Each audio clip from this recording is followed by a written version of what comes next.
we got the piece in the mail for the first time and all looked at it and had this like bubbling excitement like it was Christmas morning. As he was giving us a background story on why that specific movement had been written, and I was writing something down in my music, and I just kind of pulled back and I had this moment where I said, I can't believe this is happening right now. I can't believe this is my life. I remember looking at the piece for the first time and being absolutely dumbfounded at just, I mean, it covers everything that you could possibly imagine in one piece.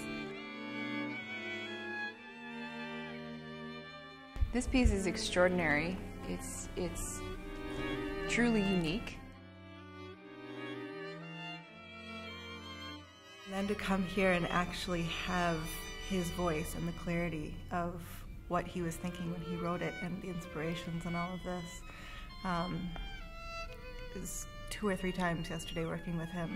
Just the eloquence and sincerity of his soul is so unique and really comes out in this piece. And when he talks about his ideas and his inspiration for certain things, it just, there's no way that you can't have, you know, tears come to your eyes or be profoundly moved by it.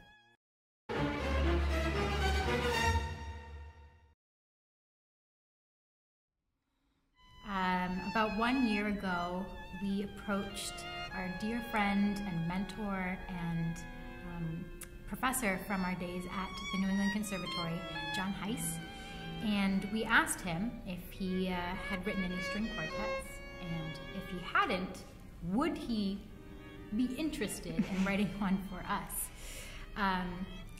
And surprisingly, he was totally down to do that. No, when you're working on music that you like with people that you like, you know, the world's in a good condition when that's happening, and it feels awesome. For these people, I thought, this is the time.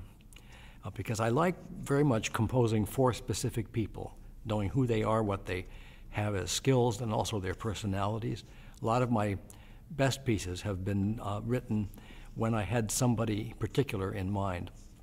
So I wrote in 2001 a work for flute and piano called Whimsies, which is 8 short movements, all of them pretty funny.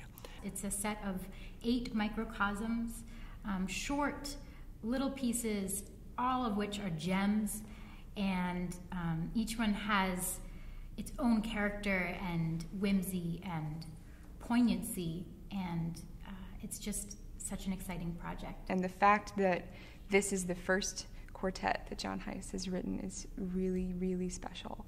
We are so honored to be able to do this with him. It's like exploring a new world. You hear these stories of oral tradition of musicians that we've all worked with and mentors that go back years and years of having worked with composers and how it gets passed down, and to live that and to be a part of that from the very beginning, and to have this piece written and be the first ones that get to pioneer it and hopefully then be the ones that get to pass it down and teach it to the next string quartet who's going to play it and to the next student who is interested, I think is a huge part of the tradition of what we do, and I think to be part of the initial experience of that is just incredible.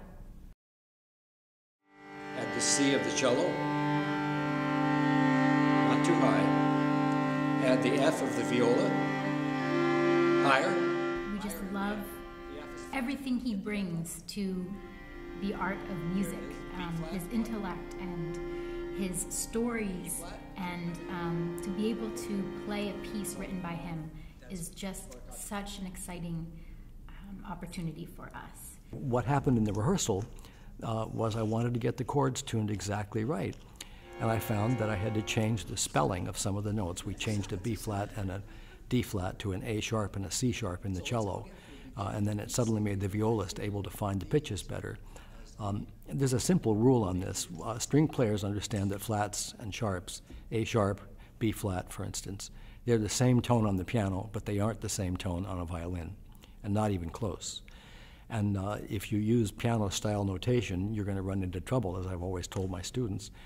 And I spelled these chords in my work as best I could, but we changed some of the spellings in the rehearsal to find that the intervals would work better, and then I felt we were more on target. It's, I think, one of the highlights of my career, and definitely Excelsa's, but also has brought significant reason to why we do what we do, and it's become so abundantly clear what our purpose is. So it's been very special. I always tell my students, being in tune is the closest we can be to God, and that's what I think we accomplished yesterday. We got a little bit closer. You know, we're not there, and we won't be until, as Stravinsky said, you know, the final C natural. He always used C natural to represent God. But in his last work, The Requiem, which I heard the world premiere of, he wrote B sharp instead, because I think he didn't want to be where C was yet.